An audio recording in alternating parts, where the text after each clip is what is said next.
Assalamualaikum warahmatullahi wabarakatuh. Salam damai, salam taklim ma'rifat. Selamat berjumpa lagi dengan kami di channel video yang membahas kajian tasawuf ilmiah yang diolah secara eksak ilmu pasti. Kali ini adalah edisi kedua yang judulnya adalah menyamakan gelombang dan frekuensi dalam setiap praktek agama.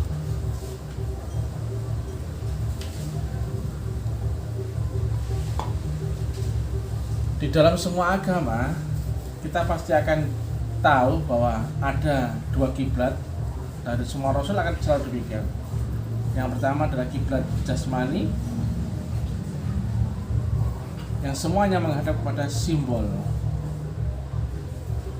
Entah itu Islam menghadap batu Ka'bah, Yahudi menghadap tembok ratapan, Nasrani menghadap kayu salib, kemudian Hindu Buddha menghadap patung batu dan sebagainya. Yang semuanya itu prinsipnya adalah menghadap simbol yang dipakai sebagai arah kiblat jasmani manusia. Setiap zamannya beda-beda.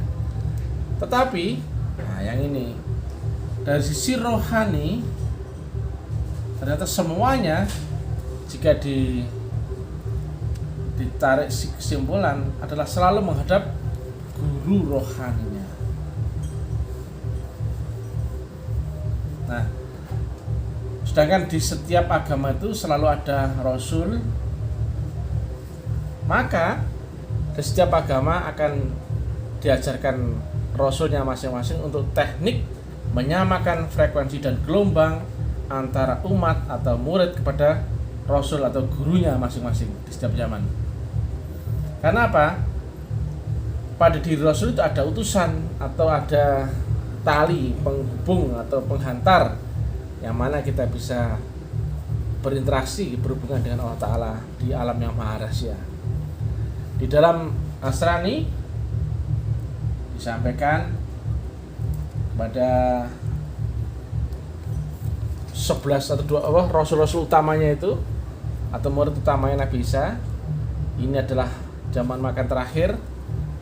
Ini ada roti, umpamakan adalah dagingku, dan ada anggur, umpamakan darahku.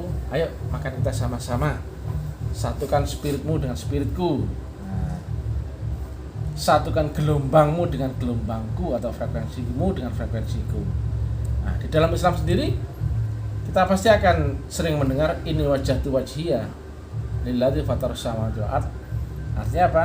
Menghadapkan wajah kepada wajah yang menciptakan langit dan bumi. Wajah yang menciptakan langit dan bumi adalah wajah Rasul. Wajah Rasul atau kekasihnya. Yang satu talinya ada pada Allah Ta'ala dan satu talinya ada pada Rasul, sang pembawa gelombang Tuhan itu ke dunia. Maka manusia untuk bisa berhubungan dengan Allah Ta'ala, karena saking sulitnya menjangkau gelombang mutlak Allah di alam yang maha rahasia, kita cukup berpegangan kepada talinya. Ibarat kabel, jika di sini ada strom, di sini ada strom, maka untuk nyalakan kipas angin, lampu, kita nggak perlu ke sini, tapi cukup menyalakan yang terdekat denganmu, yang intinya ada sambungan talinya, ada kabelnya, atau ada saluran channelnya, yang itu ada gelombang mutlak Tuhan. Ibarat kalau kita misalkan menghubungi seorang, kita nggak perlu berjalan misalkan 100 kilo menghampirinya untuk bisa komunikasi dengan cara manual. Karena kita telah kita menggunakan teknologi untuk bisa komunikasi, walaupun kita dan dia ada di atas batas ambang atau melebihi batas ambang kemampuan manual manusia untuk berkomunikasi. Kita bisa pakai HP. Nah, yang kita pegang HP-nya, ngomong sama HP-nya, tapi tujuannya sama di sini. Nah, karena talinya nyambung, kita pegang yang di sini, ya. Asalkan di sini ada satu Syarat rukun sebuah teknologi adalah satu, ada baterai. Kedua adalah ada nomor HP. Tiga adalah teknik memakainya. Empat adalah sinyal dijamin nyambung antara ujung ke ujung. Nah, makanya kita mesti ketemu pewaris gelombang mutlak Tuhan yang ada di zaman kita sendiri. Silakan cek, lihat di At-Taubah 128. Di situ menyebutkan di zamanmu dari kaummu sendiri, artinya bukan dari zaman dulu atau kaum orang lain. Artinya di kaummu sendiri itu ada seorang rasul, tapi di akhir zaman tidak lagi disebut rasul, tapi dia adalah al-ulama warasatul anbiya. Yang intinya dia membawa wasilah, membawa gelombang Tuhan. Sehingga kata Nabi, bersertalah dengan Allah. Jika belum bisa berserta dengan Allah, berserta dengan orang yang telah berserta dengan Allah. Pegang saja ini, pegang saja HP-nya, ngomong saja HP-nya. Nah, ngomong itu misalkan analognya, zikirnya, ibadahnya, sholatnya, mendoanya sama ini. Tujuannya kepada di sana. Nah, sama persis dengan prinsip teknologi sebuah HP. Asalkan kita masih tahu gelombang channelnya, salurannya, yaitu kita masih tahu nomor HP tujuan yang kita tuju. Nah, itulah teknologi, atau bahasa Arabnya adalah thoriqah. Kenapa? Tidak mungkin kita berhubungan dengan Allah Ta'ala dengan cara manual. Jaraknya saja tak terhingga. Maka untuk menuju Allah mesti memakai kecepatan tak terhingga atau waktu tak terhingga. Yang ini nggak ada di dunia ini. Nabi aja mesti pakai faktor X, yaitu disebutnya al-buraq, itu kias. Adalah unsur nur.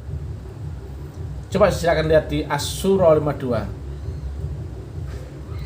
Tanpa unsur nur ini, manusia tidak mungkin bisa tersambung dengan Allah Ta'ala. Ada syarat rukunnya, bahkan di situ nur ini disebut dengan nur iman dan kitab.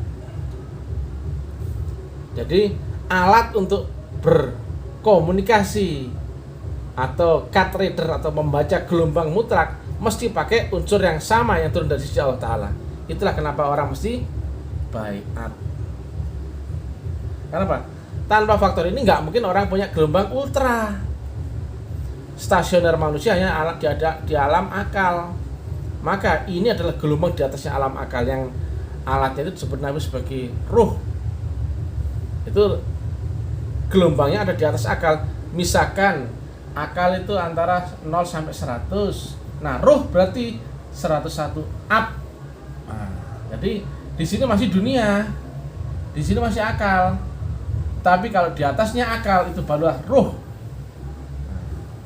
Kalau orang nggak punya alatnya, maka dia tidak mungkin bisa naik ke gelombang ultra atau masuk ke alam ruh. Kata Nabi, mautu qabla antal maut, ada teknik khusus yang nanti akan kita lanjutkan dengan uraian selanjutnya. Terima kasih, mudah-mudahan manfaat. Mudah-mudahan ada gambaran terang tentang metodologi agama. Salam damai, salam persaudaraan, salam taklim marifat ilahi anta maksudi. Wa ridha kaman lebih. Assalamualaikum warahmatullahi wabarakatuh.